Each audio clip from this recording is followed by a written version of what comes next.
भागो वहाँ से। पर मेरे भाई गांव तो इधर है, उधर तो गन्ने का खेत है, उधर नहीं जाना। प्लीज लौट आओ, मेरी बात मानो, मेरी आवाज सुन रहे हो ना? लेकिन सिंटू डर के मारे पिंटू की एक बात नहीं सुनता और गन्ने के खेत की ओर भाग जाता है। पिंटू थक हार कर थाने लौट आता है और इंस्पेक्टर टोंडे को सारी घटना बताता है। सुबह में सभी लोग कांस्टेबल सिंटू को खोजने गन्ने के खेत में जाते हैं, लेकिन सिंटू का कहीं अता पता नहीं मिलता। इंस्पेक्टर साहब, आपने बोला था कि हमने 2 कांस्टेबल सुरक्षा के लिए गन्ने के खेत के पास लगा दिए, लेकिन अब तो कांस्टेबल भी गायब हो गया। अब क्या किया जाए? जमींदार साहब, मेरी बात मानो, अब हमें औघड़ों की मदद लेनी होगी, तब पता चलेगा कि इस गन्ने के खेत का राज क्या है। पिछले 12 साल में मिलाकर 30 आदमी और पता नहीं कितने जानवर इस गन्ने के खेत में गायब हो चुके हैं। शमशान से एक औघड़ को बुलाया जाता है। वो हड्डी को खोपड़ी में मारकर कुछ सुनने की कोशिश करता है और बताता है, जय महाकाल, मेरी तैलिया मसान की खोपड़ी बता रहा है कि आज से करीब 12 साल इस गन्ने के खेत में किसी पुजारी की हत्या करके गाड़ दिया गया था। उसी पुजारी की अतृप्त आत्मा अपनी ओर ध्यान खींचने के लिए ये सब कर रहा है। हमारे गांव में आज तक किसी पुजारी की हत्या तो नहीं हुई है। हाँ, 12 साल पहले हमारे गांव के मुख्य पुजारी मंदिर से भगवान का सोने का सारा गहना मुकुट लेकर भाग जरूर गया था। मूर्ख, वो भागा नहीं था, उसकी हत्या की गई थी। आज भी हत्यारा यही गई है। जब तक उसको सजा नहीं मिल जाता तब तक इसी तरह इस गांव के आदमी लापता होते जाएंगे। तो अब हमें क्या करना चाहिए? गांव के सभी लोगों को यहाँ इकट्ठा करो।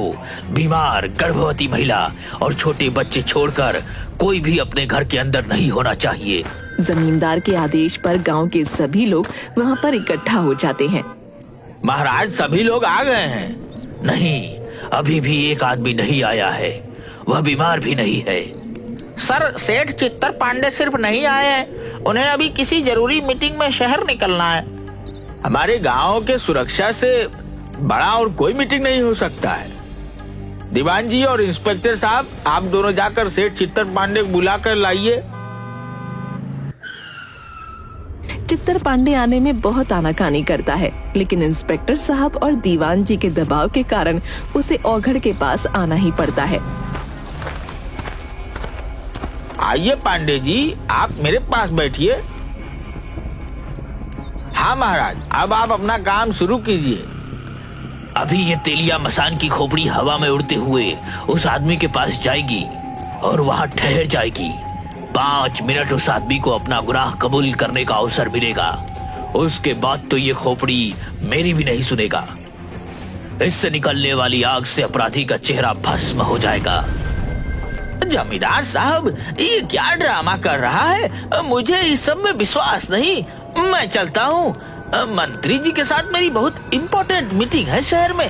अरे, मैं फोन कर दूंगा मंत्री जी को, वो मेरे जान पहचान के हैं, आप टेंशन मत लो, आधे घंटे की बात है। तभी अचानक अवधार की खोपड़ी उड़ते हुए सीधा चित्तर पांडे के पास आकर रुक जाती है। औघड़, ये क्या मजाक है? हटाओ इसे यहाँ से। शायद आपने मेरी बातों को गंभीरता से नहीं लिया। आपके पास 3 मिनट बचे हैं गुनाह कबूल करने के लिए, क्योंकि 2 मिनट तो हमारी बात में ही बर्बाद हो गई। हाँ, मैं ही पुजारी की हत्या का अपराधी हूँ। रोको इसे, मैं मरना नहीं चाहता। 12 साल पहले जब मैं मंदिर से सोने और गहने और मुकुट की चोरी करके भाग रहा था तो पुजारी ने मुझे देख लिया था और मेरे पीछे पीछे इस गन्ने के खेत में पहुँच गया, जहाँ मैं गहने को मिट्टी में छुपा रहा था।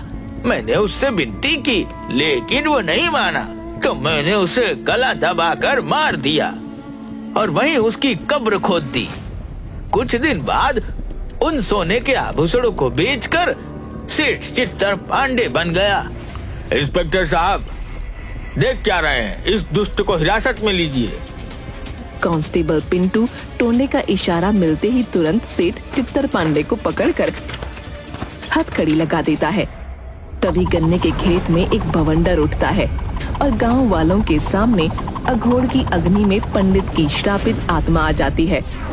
मेरी आत्मा की तृप्ति इसी पापी की मौत से संभव है, लेकिन किसी कारणवश मैं उस गन्ने के खेत से बाहर नहीं आ पाता था।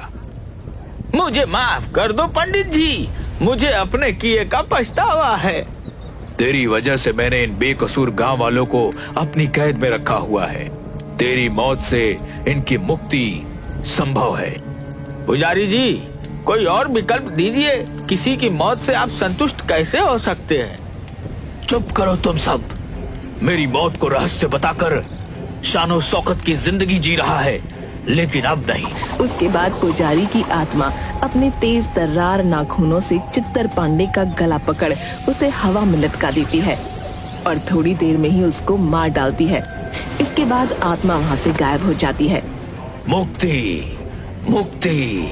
और एक के बाद एक करके 30 आदमी और कई मवेशी उड़ते हुए आकर औघड़ के पास गिरते हैं और सभी सुरक्षित अपने अपने परिजनों से मिल जाते हैं।